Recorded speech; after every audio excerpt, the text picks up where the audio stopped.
Now it's my great pleasure to introduce our speaker for today. Glenn Hegar is a sixth-generation Texan who has committed his career to public service. Throughout his life's work, first in the legislature and now as our state's Comptroller of Public Accounts, he has relied on the values of hard work, honesty, and integrity as his foundation. And it is those same values that he and his wife, Dara, have worked to instill in their 3 children. Comptroller Hegar is a 1993 graduate of Texas A&M University. I knew that was coming. There's some of us hook'ems around here. And a graduate of St. Mary's University, where he earned a Master of Arts and his law degree.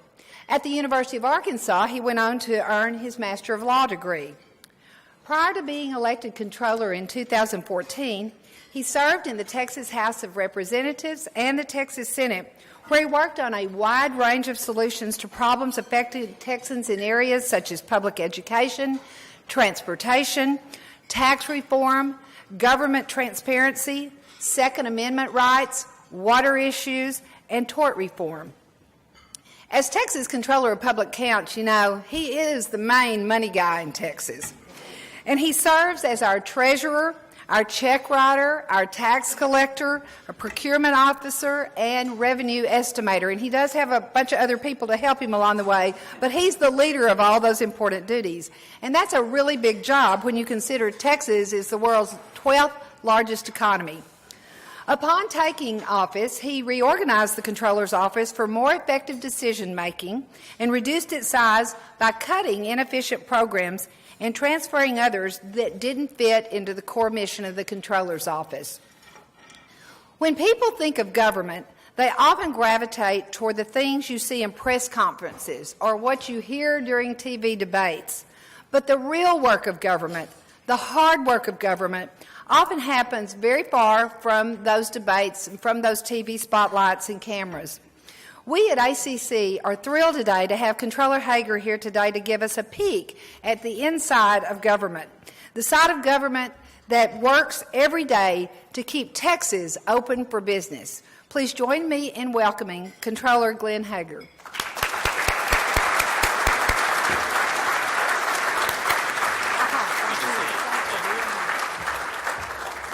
Thank you, Dr. Malcolm, and it's great to be with you today. It's great to be here among so many students, and I've got faith that you are going to graduate. So, can't believe maybe.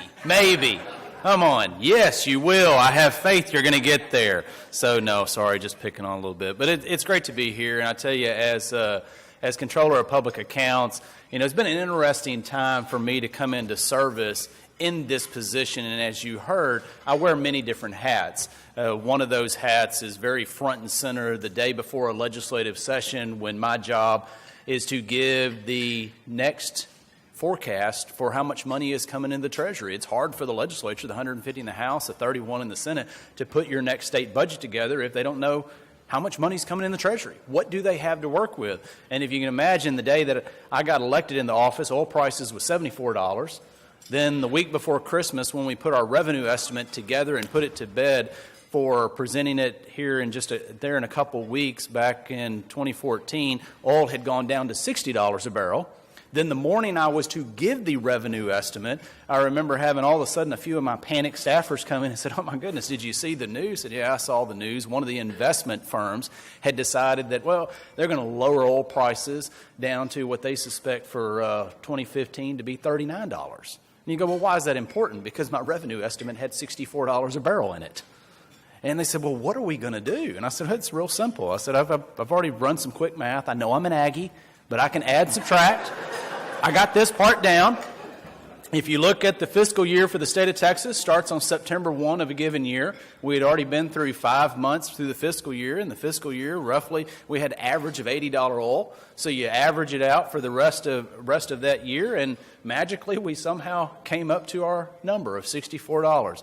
And one of the things, the reason I say that in part, because my job, it's about giving numbers.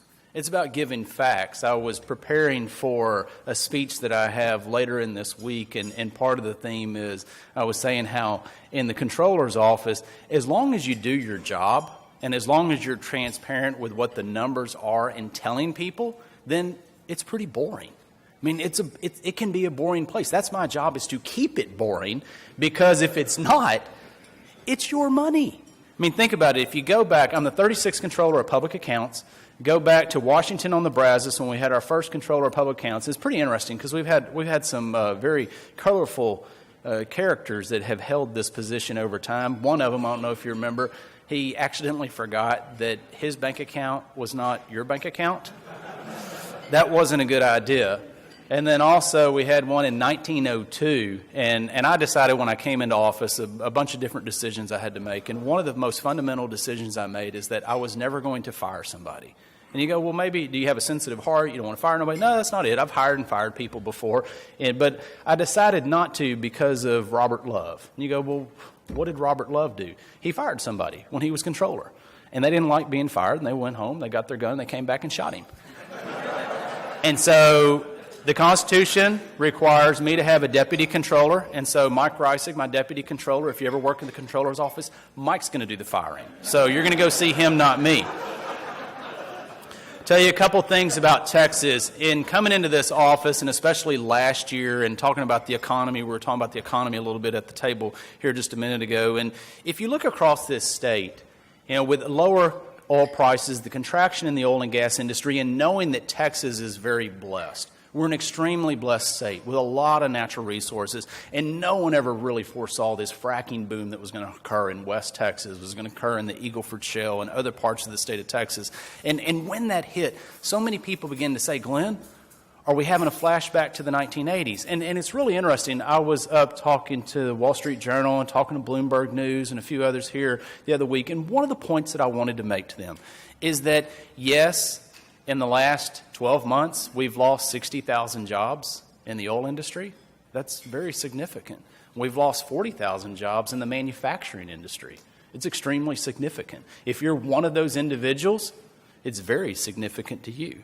If you're one of those businesses that is on the brink of going bankrupt as a result of this contraction, it's very significant to you. If you are one of the governments in one of those 12 economic regions that's heavily dependent on those two industries for income sources, it's very serious. You see local governments that have been downgraded recently, not just only cities, counties, also junior colleges. And why? Because of that contraction. But if you take a step back and you look at Texas, it's amazing to know that Texas today is not the Texas of 1980s, in part, one, because of the diversity of this state. Two, it's a much stronger state economically. What do I mean? Put that in perspective. In the 1980s, we had on average about a $270 billion economy. That's a big economy. But take today, try 1.7 trillion. And as you heard, the 12th largest economy in the entire world. A few weeks ago, the ambassador from Australia was here in Austin for a variety of things, came to see me. We were talking for a little bit. And in my speeches, a lot of times I mention that as the 12th largest economy, we are bigger than the entire country's economy of Spain, bigger than the entire country to our southern border, Mexico. In a few years, we'll probably be bigger than number 11, which is Canada. And oh, by the way, we're also bigger than Australia's economy. And as he was talking about his role as ambassador, and he was also my counterpart, the CFO for the country of Australia, and talking about their procedures and processes and some of the things and his challenges when he was in that role. And every once in a while, I wanted to put my Texan hat on, which I don't really ever take off, but I try to be diplomatic in these roles. And I was trying really hard not to tell him, yeah, well, but our economy is bigger than yours, so what's your point? But I didn't do that. I just sat and smiled and was very respectful and polite. One part, the reason it is, and here's where I'm going, is if you look across the state of Texas, look at the Austin area, look at the Metroplex, San Antonio, El Paso. It's amazing here in the last year and a half when we've seen this contraction, the losses of jobs, a lot of areas that have seen significant downturns, that if you're in this area, you look around in Central Texas, you go, what oil and gas contraction? If you're in the Metroplex, you look around and go, what contraction? Texas had roughly 6 months of negative sales tax returns in compared to the same month the year before when we were last year, September, October, November, December, January, February. This year, March, we went back positive. April, we were still back positive. So in the last 3 months, the state has only seen really slightly less than 1% positive gains compared to the same 3 months a year ago.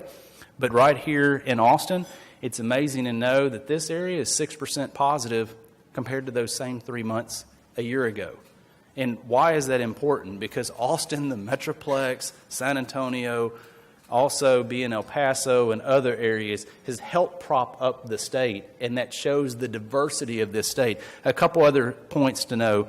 Here in the capital region, it is amazing to know that between 2003 and 2013, that Texas as a state grew 20% in population. That's phenomenal. But this area, try 35%. And then also take this. In that same time period, the capital region, right here where we're at today, grew in jobs 30% over that same 10-year period.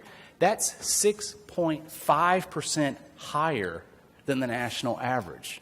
That's phenomenal. And part of that, as the Comptroller of Public Accounts and as the CFO, it's great to have that diversity, because I was mentioned earlier, we were talking, I said, well, how's your job? And I said, well, you should have been me come January of this year. Because January, I felt like that guy. Now, maybe you students, y'all have to go watch this movie. It's a real cool movie. It's an old movie, and it was in 1993. It's called Groundhog Day. And the guy woke up and did the same thing over and over again. That's how I felt in January, because all of a sudden people got off of Christmas, they got off of New Year's, and they looked around and they went, oh my goodness, we're having an oil downturn.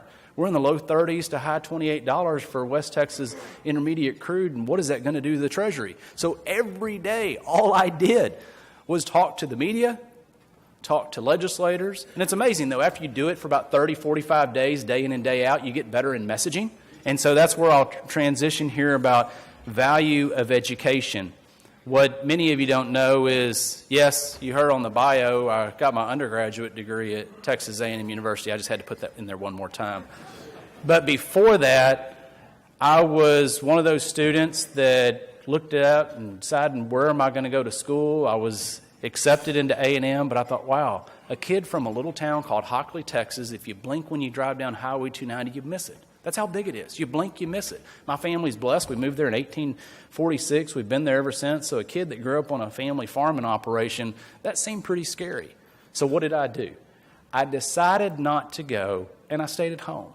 And I went to one of your sister counterpart school, Lone Star, which at the time was Tomball Community College, just down the street. And it was one of the best decisions that I ever made. Why? Because I had 101, I had smaller classes, I had the ability to build up confidence that I can actually do this. My parents didn't go to college. Most of our family members never went to college. And so the community college system really significantly helps pave the way for what I think is helping the next generation become a significant number of movers and shakers and leaders in whatever area that they're going to ultimately serve in. I was going to talk a little bit about the values of education, and I think one of the values is it opens our eyes. And I think Malcolm Forbes said it the best, is education's purpose is to replace an empty mind with an open one. Because we think we know it all, but in reality, we really don't. And so just opening us up to realize that there is something else out there. Or I think also the value of education teaches us how to communicate. Communicating is extremely important. My wife and I, a lot of people ask us, said, y'all been married for almost 20 years. I mean, how often do y'all argue? 20 years, you got an 11-year-old, an 8-year-old, an 8-year-old. And I go, reality, we don't. Well, one, she's a lawyer, so I'm not going to argue with her because I'm going to lose. And we met in law school, but she actually practices. I don't. But no, the reality is, I remember still when we were young, dating, and we just sat down, we went to dinner, and here were the cards on the table. And once we had that effective communication, everything else just moves away. And I think that's, if we do that in the world, it's a lot better. And I think the best saying when it comes to communication, Mark Twain said it best. If you don't have anything to say, then don't say it. And I think it also goes to say that there's a reason God gave us 2 ears and 1 mouth. You listen twice as much as you talk, and you can learn a significant amount. Education enables us to solve problems. And I think John Dewey said it best, is that education is not preparation for life. Rather, education is life itself. And part of that goes back to also being one of my favorite sayings, if you give an individual a fish, they can have a meal. But if you teach them how to fish, they can feed a family, and they can feed a community. Education can help us solve problems. And then one of the last things I wanted to touch on when it comes to education, it teaches us how to be civil and how we're supposed to interact with other people. And that is a key for any society to be able to continue to function. I have served in public office for quite a few years now, and as you heard, I served in the Texas House of Representatives. I've served in the state Senate. I was speaking to a bunch of high school kids last weekend, and one of them said, "Did you like serving in the House or did you like serving in the Senate?"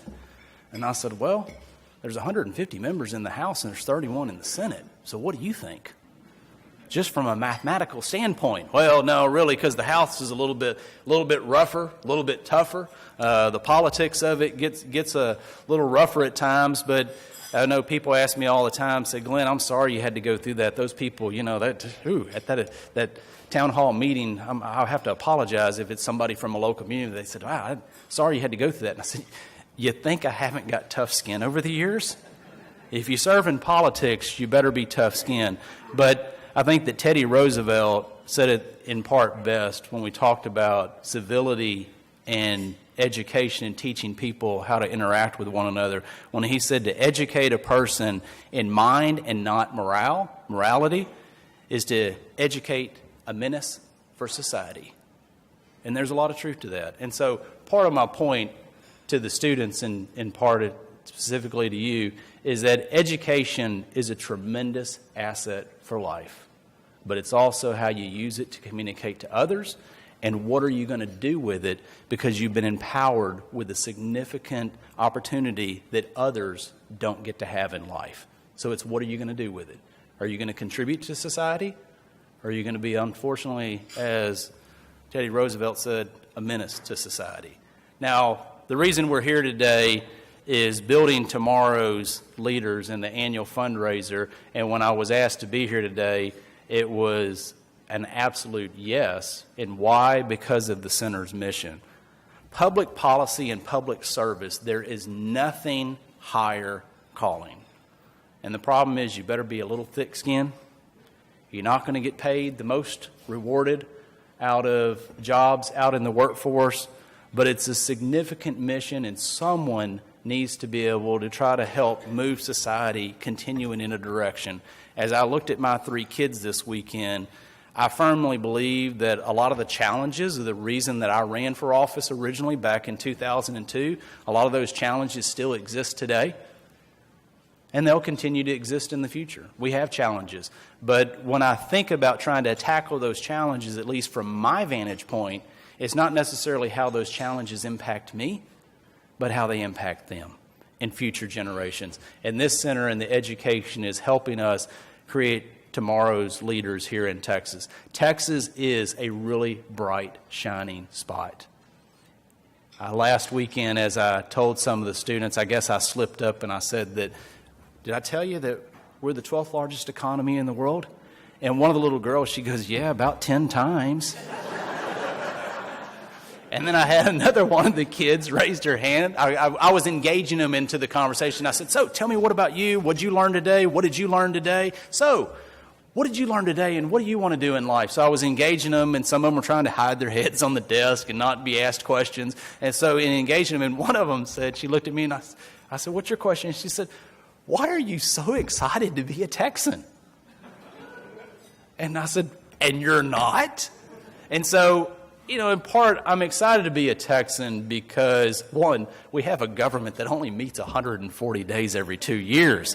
That's got to be something to be excited about. But also the fact is that Texas is a really bright, shining spot. Think about this. I told you how the Central Texas area has led when it comes to population increase and job increase. If you look at this state, it's amazing that every single day when you wake up, and I don't have the most latest census numbers, so obviously it's a little bit lower than it was a year plus ago, but on average, every day when you woke up, there was 600 more people that called Texas home. If this room was Texas, there'd be 600 more people in this room every day just based on natural growth. And then you take into account the people that move out and the people that move in. And every day, the people that moved in was another 650 people a day. And you got to ask the question, why? And to me, the answer is simple. It's the same reason my family left Darmstadt, Germany back in the late 1840s, got on a boat, went all the way across the ocean, and landed in Galveston, Texas, and wondered, what are we going to do now? The same reason, for an economic opportunity for them and for future generations. That's what Texas represents for a lot of people. The question is, with a youthful workforce and people that want to come here, are we going to have an educated society that makes a difference in those future years? And I think ACC and the center is making a difference. And that's why when I was asked, will you be here? Absolutely. So it's good to be with you, good to see you. And I want to say one more time, thank you to the sponsors for sponsoring today's fundraiser.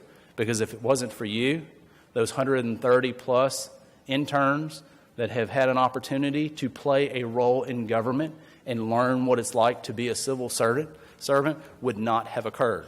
If it wasn't for the fundraiser here today and your sponsorships, it wouldn't be all the good programs that are operating and running where we're educating tomorrow's leaders and tomorrow's workforce. So I want to say thank you for your sponsorship. Thank you for your support of the center. It's good to be with you, and God bless you. Thank you.